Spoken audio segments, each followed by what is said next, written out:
The Wolfman Rolie Bags WP are some of the most versatile bags in the motorcycle market, offered in 3 sizes for all your capacity needs.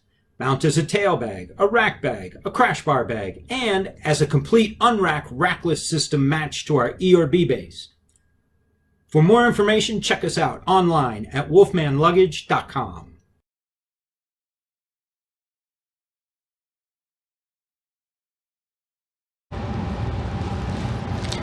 Eric with Wolfman here to show you how to set up the Wolfman Rolie Bag WPs so you can mount them to a rear rack or the center section of an E or B base.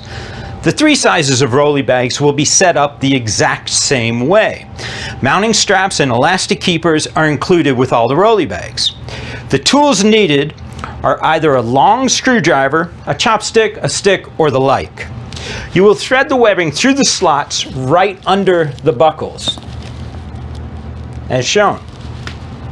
Place a screwdriver on the webbing strap, fold over, and insert it through the slot, in the slot. Gently push through to the other side, no force needed, and we'll repeat it again.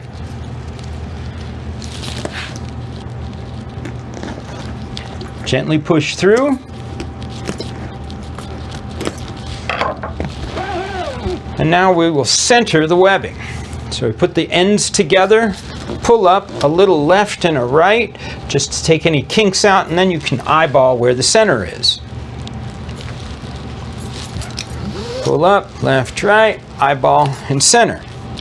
Now that the straps are on, the Rolie bag is ready to mount to a rear rack or the center section of an E or B base.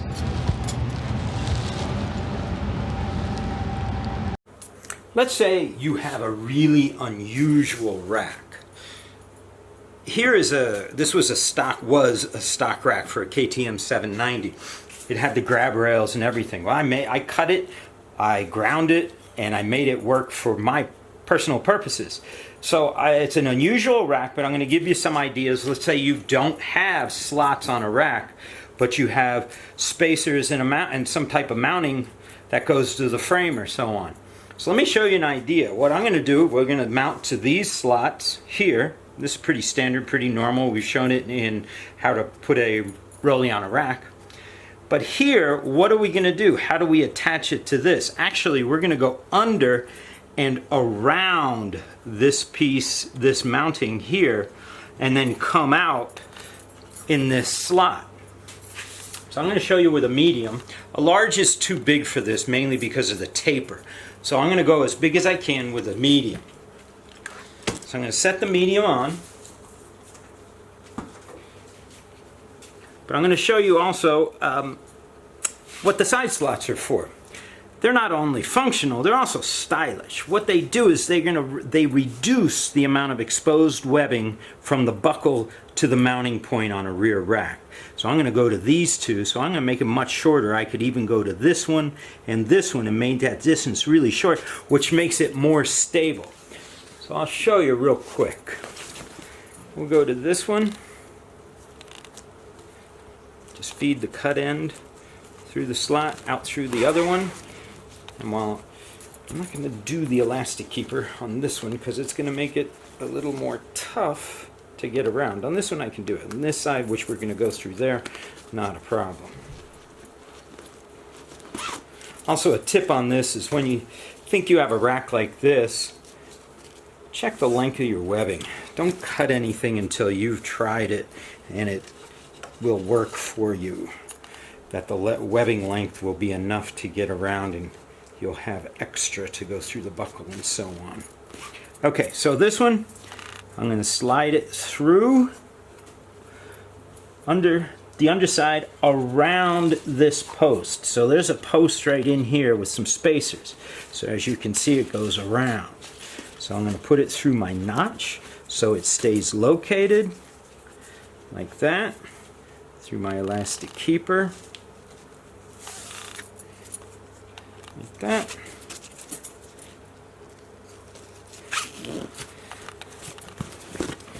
And so, but sometimes you have to give it a little help so you can tighten them down properly. I'm just going to hold this other side because I'm going to show you another option. So that's one option to do an unusual or a funky rear rack.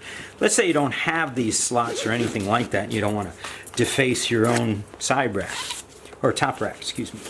So you can go around like so, grab the piece of raw end, and go up around this way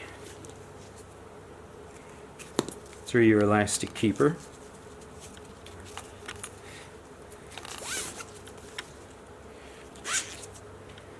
Through your buckle.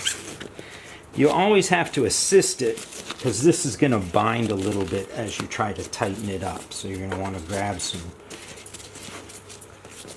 you want to tighten it up by hand, pull on it, get it as snug as possible, and then you can tighten it down. A little twisted here, but gives you the idea.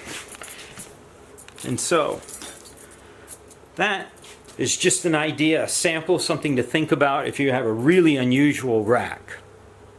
And for more information, please check us out online at wolfmanluggage.com.